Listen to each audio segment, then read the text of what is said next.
S Balram ಅವರು ಕೂಡ ಹೇಳ್ತಾ ಇದ್ರು, ಕೆಪಿಟಿಸಿಎಲ್ ಇಂಜಿನಿಯರ್ ಅಸೋಸಿಯೇಷನ್ ಅಧ್ಯಕ್ಷರಾಗಿರುವಂತಹ ಅವರು ಕೂಡ ಹೇಳ್ತಾ ಇದ್ರು ಉಗ್ರವಾದ ಹೋರಾಟವನ್ನ ನಾವು ಮಾಡ್ತೀವಿ ಅಂತ.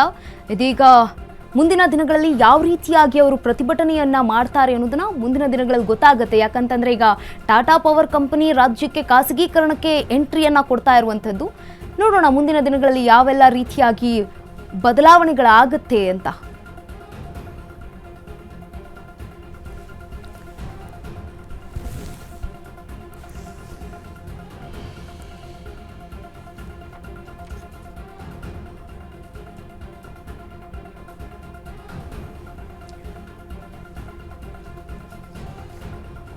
ಇದೀಗ ಪವರ್ ಸಪ್ಲೈ ಪ್ರೈವೇಟೆಡ್ ಆದರೆ ಪರಿಣಾಮ ಏನೇನಾಗುತ್ತೆ ಅನ್ನೋದನ್ನ ಕೂಡ ಗಮನಿಸ್ತಾ ಹೋಗೋದಾದ್ರೆ ಟಾಟಾದಂತಹ ಪ್ರೈವೇಟ್ ಕಂಪನಿಗಳು ಬೇಕಾಬಿಟ್ಟಿಯಾಗಿ ಬಿಲ್ ಮನ್ನಾ ಮಾಡುತ್ತೆ. ಪವರ್ ಸಪ್ಲೈ ಪ್ರೈವೇಟ್ ಆದ್ರೆ ಪರಿಣಾಮ ಏನಾಗುತ್ತೆ? ಟಾಟಾದಂತಹ ಪ್ರೈವೇಟ್ ಕಂಪನಿಗಳಿಂದ ಬೇಕಾಬಿಟ್ಟಿ ಬಿಲ್ ಬರುತ್ತೆ. ಜೊತೆಗೆ ಸ್ಮಾರ್ಟ್ ಮೀಟರ್ ಸೇರಿ ಹಲವು ದಾರಿಗಳಿಂದ ವಿದ್ಯುತ್ ದುಬಾರಿ ಆಗುತ್ತೆ. ಜೊತೆಗೆ ಸರ್ಕಾರಿ ಸಾರ್ವಜನಿಕ ಸಾಮ್ರಾಜ್ಯ ಸರ್ವನಾಶ ಆಗೋಗ್ಬಿಡುತ್ತೆ. ಬಹುಕೋಟಿ ವಿದ್ಯುತ್ ಮೂಲಸೌಕರ್ಯ ವ್ಯವಸ್ಥೆಗೆ ಎಳ್ಳು ನೀರು ಬಿಡಬೇಕಾಗುತ್ತೆ. ಆಗ ಎಲ್ಲ ವಿದ್ಯುತ್ ನಿಗಮಗಳ ಬಹುಕೋಟಿ ಆಸ್ತಿ ನೀರ್ನಲ್ಲಿ ಹೋಮ ಮಾಡ್ದಂಗಾಗುತ್ತೆ. ಜನಪರ ವಿದ್ಯುತ್ ಯೋಜನೆಗಳಿಗೆ ಇತಿಶ್ರೀ ಬಿಡಬೇಕಾಗತ್ತೆ.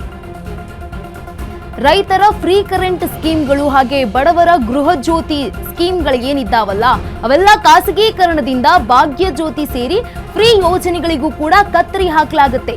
ಖಾಸಗಿ ಕಂಪನಿಗಳಿಗೆ ಕಾಂಚಾಣವೇ ಗುರಿಯಾಗಿರುವಂಥದ್ದು. ಲಾಭ ಕೊಡುವ ನಗರ ಪ್ರದೇಶ ಹಾಗೆ ಕೈಗಾರಿಕೋದ್ಯಮವನ್ನ ಟಾರ್ಗೆಟ್ ಮಾಡಿಕೊಂಡಿರುತ್ತೆ ಈ ಒಂದು ಖಾಸಗೀಕರಣ. ಬಡವ ಹಾಗೆ ಮಧ್ಯಮ ವರ್ಗಗಳ ಪ್ರದೇಶಗಳು ಹಾಗೆ ಗ್ರಾಮೀಣ ಭಾಗಗಳನ್ನ ನಿರ್ಲಕ್ಷ್ಯ ಮಾಡುತ್ತೆ. ಉದ್ಯೋಗಾವಕಾಶಗಳ ಬಾಗಿಲು ಬಂದ್ ಆಗೋಗ್ಬಿಡುತ್ತೆ ಸಂಪೂರ್ಣವಾಗಿ. ವಿದ್ಯುತ್ ನಿಗಮಗಳ ಖಾಸಗೀಕರಣದಿಂದ ಉದ್ಯೋಗ ಸೃಷ್ಟಿಗೆ ಬಂದ್ ಆಗಿರುವಂಥದ್ದು. ಖಾಲಿ ಇರುವ 35,000 ಉದ್ಯೋಗಗಳಿಗೂ ಸಂಪೂರ್ಣ ಸಮಾಪ್ತಿಯಾಗುತ್ತೆ. ಗುತ್ತಿಗೆ ನೌಕರರು ಹಾಗೆ ಸ್ಥಳೀಯ ಗುತ್ತಿಗೆದಾರರ ಹೊಟ್ಟೆ ಮೇಲೆ ಹೊಡೆಯೋದಂತೂ ಗ್ಯಾರಂಟಿ ಅಂತ ಹೇಳಲಾಗ್ತಾ ಇದೆ. ಒಂದು ವೇಳೆ ಪವರ್ ಸಪ್ಲೈ ಪ್ರೈವೇಟೆಡ್ ಆದ್ರೆ ಪರಿಣಾಮ ಏನೇನಾಗುತ್ತೆ ರಾಜ್ಯದಲ್ಲಿ ಅಂತ ಗಮನಿಸ್ತಾ ಹೋಗೋದಾದ್ರೆ ಈಗಾಗಲೇ ಹೇಳ್ತಾ ಇದ್ವಿ, ಟಾಟಾದಂತಹ ಪ್ರೈವೇಟ್ ಕಂಪನಿಗಳಿಂದ ಬೇಕಾಬಿಟ್ಟಿ ಬಿಲ್ ಅನ್ನ ಮಾಡ್ತಾರೆ. ಜನಸಾಮಾನ್ಯರಿಗೆ ಇದು ಹೊರೆಯಾಗುತ್ತೆ. ಜೊತೆಗೆ ಸ್ಮಾರ್ಟ್ ಮೀಟರ್ ಜೊತೆ ಸೇರಿದಂತೆ ಹಲವು ದಾರಿಗಳಿಂದ ವಿದ್ಯುತ್ ದುಬಾರಿಯಾಗುತ್ತೆ.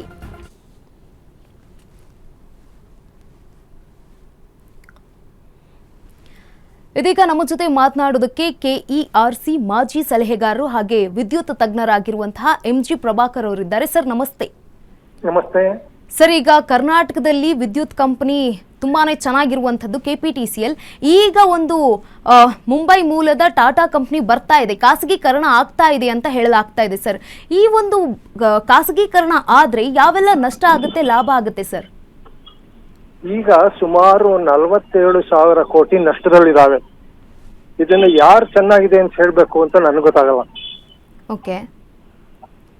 ಎರಡನೇದು, ಅವರಲ್ಲಿ ಖಾಸಗೀಕರಣದ ಒಂದು ಅಂಶವನ್ನು ಬಿಟ್ಟು ಅದು ಬೇರೆಯವ್ರಿಗೆ ಹೋಗುತ್ತೆ ಅನ್ನೋದನ್ನ ಬಿಟ್ರೆ ಇರ್ತಕ್ಕಂಥ ಹಾಲಿ ಕಂಪನಿಗಳಿಗೆ ನಾವು ಯಾವುದೇ ರೀತಿಯಾದಂತಹದನ್ನ ಅವ್ರಿಗೆ ಎನ್ಕರೇಜ್ ಮಾಡಕ್ಕಾಗಲ್ಲ. ಯಾಕೆಂದ್ರೆ 47,000 ಕೋಟಿ ನಷ್ಟನ ತುಂಬಿಕೊಂಡು ಲಾಭದಲ್ಲಿ ಬರಬೇಕಾದ್ರೆ ಒಂದೆರಡು ದಶಕಗಳೇ ಬೇಕಾಗುತ್ತೆ.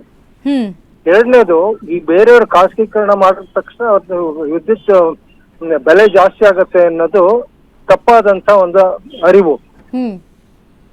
ಲಾಸಸ್ ಕಮ್ಮಿ ಮಾಡಿದ್ರೆ, ಡಿಸ್ಟ್ರಿಬ್ಯೂಷನ್ ಲಾಸಸ್ ಕಮ್ಮಿ ಮಾಡಿದ್ರೆ, ಮತ್ತೆ ಇದನ್ನ ಯಾವ್ದನ್ನ ಜನಸಾಮಾನ್ಯರಿಗೆ ಕೊಡ್ತಕ್ಕಂತ ಸರ್ವಿಸ್ ನ ಇಂಪ್ರೂವ್ ಮಾಡಿದ ಪಕ್ಷದಲ್ಲಿ ಬೇರೆ ಸರ್ಕಾರಿ ಸ್ವಾಮ್ಯದ ಕಂಪನಿಗಳು ಕೂಡ ಒಂದು ಎನ್ಕರೇಜ್ಮೆಂಟ್ ಸಿಗುತ್ತೆ. ಮುಳುಗ್ತಾ ಇರೋ ಹಡಗನ ಹತ್ರ ನಿಂತ್ಕೊಂಡು ನಾವು ಹೋಗ್ಬಾರ್ದು. ಅದು ಎಲ್ಲವನ್ನೂ ಮುಳುಗಿಸುತ್ತೆ, ತನ್ನ ಜೊತೆಗೆ ಎಲ್ಲವನ್ನ ಸೆಳ್ಕೊಂಡು ಹೋಗ್ಬಿಡುತ್ತೆ. ಆದ್ರಿಂದ ಒಂದು ಪ್ರಯತ್ನ ಮಾಡಬೇಕು. ಆ ಪ್ರಯತ್ನದಿಂದ ಪ್ರೇರಣೆ ಆಗ್ಬೇಕು. ಆ ಪ್ರೇರಣೆ ಆಗಿ ನಮ್ಮ ಸರ್ಕಾರಿ ಸ್ವಾಮ್ಯದ ಸಂಸ್ಥೆಗಳು ತಮ್ಮ ಇದನ್ನ ಎಫಿಷಿಯನ್ಸಿನ ಇಂಪ್ರೂವ್ ಮಾಡ್ಕೊಳ್ತಾರೆ ಅನ್ನೋದು ಒಂದು ಸಮಾಧಾನಕರವಾದ ಸಂಗತಿ. ಆದ್ರೆ ಪ್ರತಿಯೊಂದು ನಾವು ಅನ್ಕೊಂಡಂಗೆ ವಿರುದ್ಧವಾಗೂ ಇರಲ್ಲ, ಪರವಾಗೂ ಇರಲ್ಲ. ಎಲ್ಲೋ ಒಂದ್ ಕಡೆ ಬ್ಯಾಲೆನ್ಸ್ ಮಾಡ್ಬೇಕಾಗಿ ಬರುತ್ತೆ. ಯಾವಾಗ ಸರಿ ಹೋಗಲ್ಲ, ಅದನ್ನ ನಾವು ಸಮಾಜ ಅದನ್ನ ತಿದ್ದಬೇಕಾದಂತ ಅವಶ್ಯಕತೆ ಇದೆ. ಪ್ರಾಜ್ಞರು, ಈ ವಿಷಯದಲ್ಲಿ ತಜ್ಞರು ಸರ್ಕಾರಕ್ಕೆ ಮತ್ತು ಸಂಬಂಧಪಟ್ಟ ಇಲಾಖೆಗಳಿಗೆ ನಾವು ಆವಾಗ ಸಲಹೆಗಳನ್ನ ಕೊಡ್ಬೇಕು. ಅದನ್ನ ಮಾಡ್ಬೇಕೆ ಹೊರತು ಇದರಿಂದ ಎಲ್ಲ ಒಳ್ಳೇದಾಗತ್ತೆ, ಇದರಿಂದ ಎಲ್ಲ ಕೆಟ್ಟದಾಗತ್ತೆ ಅನ್ನೋದು ಒಂದು ನ್ಯಾರೋ ಒಪಿನಿಯನ್ ಆಗಿರಬಾರ್ದು.